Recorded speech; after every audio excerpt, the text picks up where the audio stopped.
كي ندعو إلى الله لننشر الخير في الكون الذي حار ونرسل العطر من روض الهدى الزاهر. چنانچہ ہم اپنے بچپن میں اپنے محلے میں ایک بوڑھی عورت کو دیکھا کرتے تھے.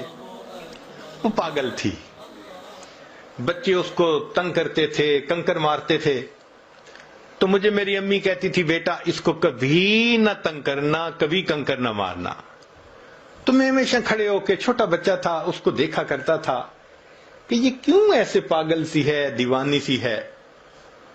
جب بڑے ہوئے تو پھر والدہ نے اس کا قصہ سنایا.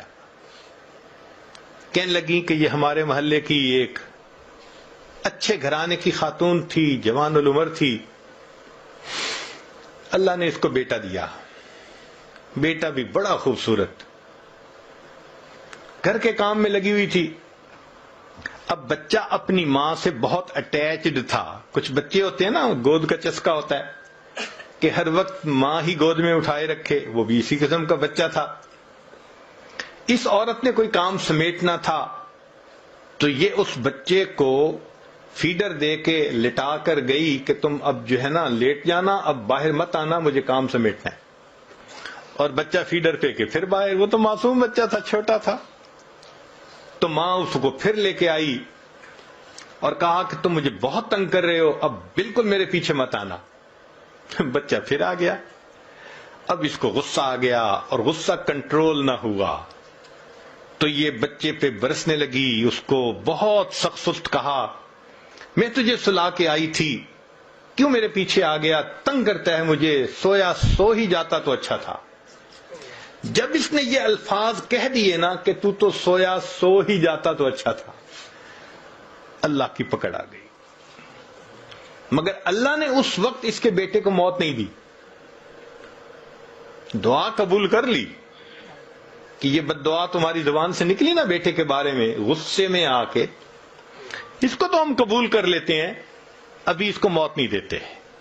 اب وہ بچہ بڑا ہوا، لکھا پڑھا، وہ اسکول کا سب سے انٹیلیجنٹ بچہ، وہ کالج میں اسکالرشپ پانے والا بچہ.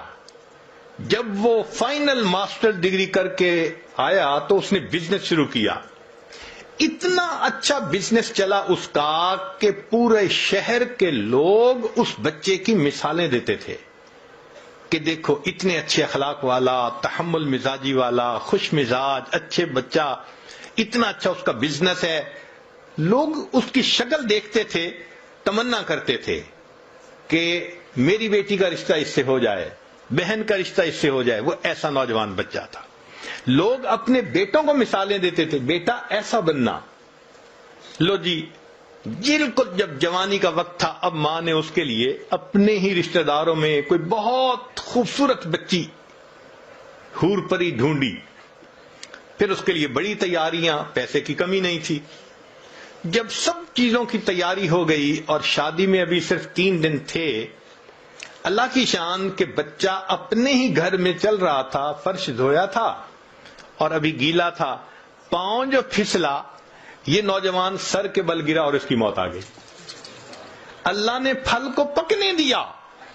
جب پھل پک کے تیار ہو گیا تب اللہ نے پھل کاٹا.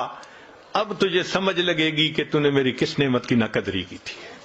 ماں کے ذہن پہ اتنا صدمہ اس کی موت کا ہوا کہ وہ ذہنی توازن کھو بیٹھی. وہ گلیوں کے اندر بس تن کے چنا کرتی تھی. تو کبھی نقد سزا ملتی ہے، نکیر، اور کبھی اس میں تاخیر ہو جاتی ہے.